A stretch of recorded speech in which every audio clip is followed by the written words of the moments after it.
this is what I talked with our officials about, and this is, again, you can help us be accountable. This is what we told them, again, that the central focus really is on, the youth development of both the officials and the players. Again, I've made plenty of mistakes when I've officiated. I've never officiated a perfect game. I've never coached a perfect game. What I try and do with the coaches, they'll say something, I'll say, you know what, coach, you're right. I missed it. I blew it. I'll look for it the next time. Again, gain a little bit of credibility with them, and we're going to go out there and look for it. Again, we ask them to call the obvious stuff. Let's not become baby Einsteins and find some nuance of a rule. I've asked them to be on time. I've asked them to look professional. I've asked them to act professional. So again, if they're late, I want to know about it. I've told them that this is their part-time job. You are paying them. They work for you.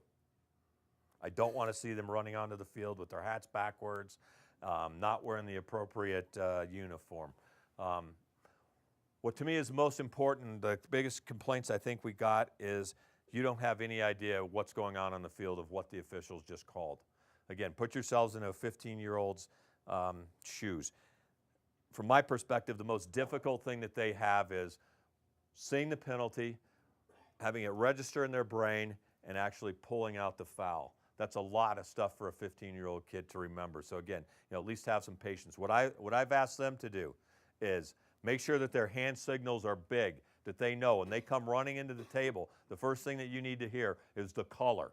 Who's the foul on? I don't think you really care what the number is. What's the color? So they're supposed to report the color. Then they're going to report the number.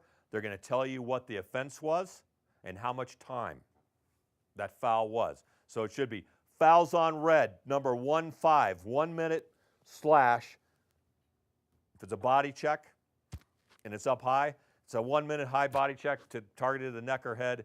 He's locked in for 1 minute and make that signal. So again, you know what's going to go on, so you can reset your team, if you're sitting penalties with the man down thing. Again, the other thing, again, I want you to hold these guys accountable because nothing, makes me more angry is a lazy official. And what we're done with is, unless it's a one-man game, what we're done with is, these officials that decide that they're going to officiate basically between the restraining lines.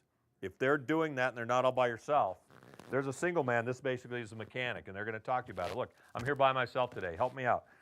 I want you to raise your hand up on the sideline. I'll make the determination of who the ball went out on. I'm going to cheat a little bit more to the sideline. These guys should be in the middle. Again, if it's a U8 game or U9 or something small, these guys can probably cheat in there because I would hope that they can beat them back. But again, they should be in here. Seriously, I would hope that they can beat them back, right? But if they don't, maybe they got to go hit the treadmill a little bit more. But in any event, again, what I've asked these guys to do is be in the right spot at the right time. And again, hold these guys accountable. Again, if you're going to be the lead official, you're going to be goal line extended, right? Goal line extended is where you need to be. If you're the trail official, you're going to be sitting over here.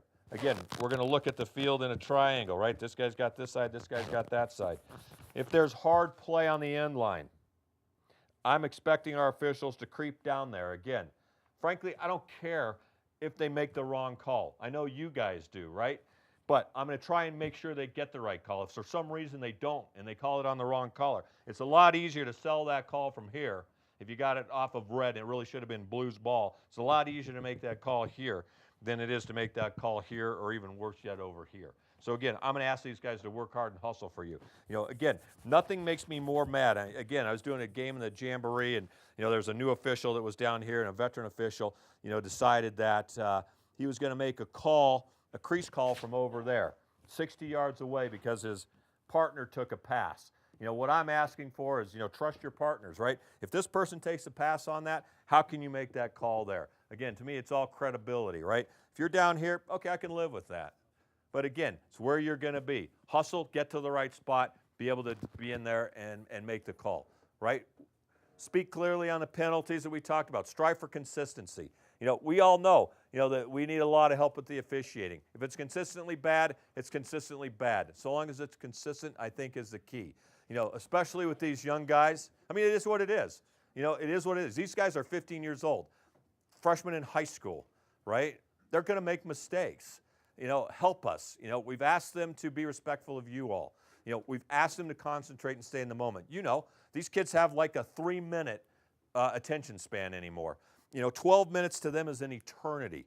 You know, what I'm trying to get them to do is try and break down 12 minutes into 4 3-minute quarters, right? I don't want them thinking about, geez, I'm going to this party tonight. Geez, you know, I'm going to go see my girlfriend. I'm going to do this or that. I want them to concentrate and stay in the moment and watch that game. And if something happens, you know, move on and let's get it right, you know, and try and do the best job that they can. You know, again, patience is a virtue, and that's where you guys can help us, right? There's a time and a place of where you can critique these guys, and it's not screaming and yelling at them. Again, there's progressive discipline out there. What we're really trying to do is get everybody on the same page with collaboration, not confrontation. We want to eliminate the us versus them mentality, right? It's all about the kids. It's not about the coaches, and it's not about, you know, the officials. You know, it's about the kids. Talked about the preventative officiating. We're not going to go over that anymore. Here's how we're going to do it, you know, this year. Put yourselves in the shoes of that 17-year-old kid. Help him grow to become a better official. Accept the premise the officials are going to make a mistake. It's going to happen. It is absolutely going to happen. You know, how you deal with it, it's up to you.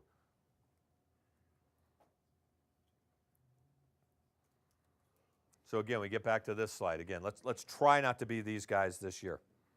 Here's how we're going to address these situations. Again, there's appropriate avenues. This year we're going to do something different to where we have mentors that are going to be responsible for, you know, a group of officials. If something doesn't work out very well and you think that official was just terrible, you know, we want to hear about it. Don't verbally abuse him. Call me. I'll get in touch with the mentors. Call the mentor, and then we'll deal with, you know, that official's performance. And if we continue to see problems, then that official's not going to come and work the games if it turns out to be a habitual problem and we can't get that corrected. What I don't want to see happen is, you know, the fact that you lost the game that you're going to hammer it, because this is something new. And the slide that I had up for, you know, the officials today was the pen is mightier than the sword. You know, from my perspective, the sword is yelling at these kids and looking like Jim Boeheim. You know, now you've got the power to basically critique these kids with the pen. What I don't want to see happen, like I said, is hammer the officials just because you lost. You know, take 24 hours, think about it, you know, and then go in there and make your evaluation. If they did a great job, I want to hear about it. You know, that's how these kids can make more money. That's how they can get better games. So again, if they do a good job for you, I want to hear about it. I just don't want to hear about all the complaints. Any questions on, you know, the interaction with the officials and the coaches? Again, remember, we're all on the same team. This to me is probably the most important of all of the slides, is let's not scare these guys away. Because again, if we scare all of these younger guys away, and there was 200 of them here today, we're not going to have anybody to do our games. So let's not scare them away. You know, when in doubt, take the higher road. You guys are all adults, lead by example, and we'll deal with all of the stuff on the back end through the critiques and evaluations and telephone calls. Rescheduling makeup games. Again, work with your club administrators. Don't just do these things on the fly, because there's a really great chance you're not going to get an official there. So please, you know, work with your administrators to get those games rescheduled. Concussions, I think we've gone through this enough with Chris. You know, again, what we've asked the officials, again, this is different from high school, is that if an official suspects that there's been a concussion, he's going to talk to the head coach, and the head coach is going to make that determination.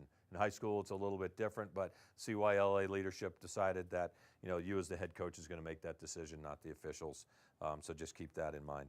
If the conditions are so bad, you know, that you can't see the lines, there's a snow, blizzard, the kids can't move, you know, that's going to be a decision that's going to be made jointly. And to me, what really trumps the whole thing is safety. I mean, if that field is icy and it's not good to play on, it's probably going to get canceled.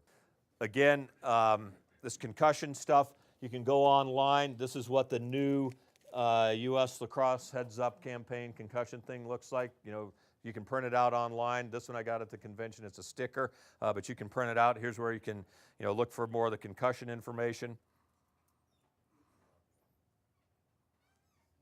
And that's it. So what we have here is some evaluation forms. Did you guys learn anything today? Yes, sir. Yeah. Again, this is the first time that we've done this. And again, this is how we all learn to get better. If you didn't like it, let me know. If there's something you'd like to see changed, let us know.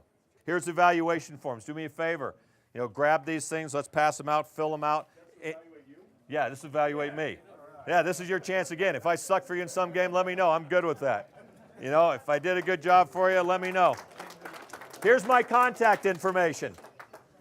Again, if you guys need to get in touch with me, I'm easy to find. Here's these sheets. Please fill them out. We want to know.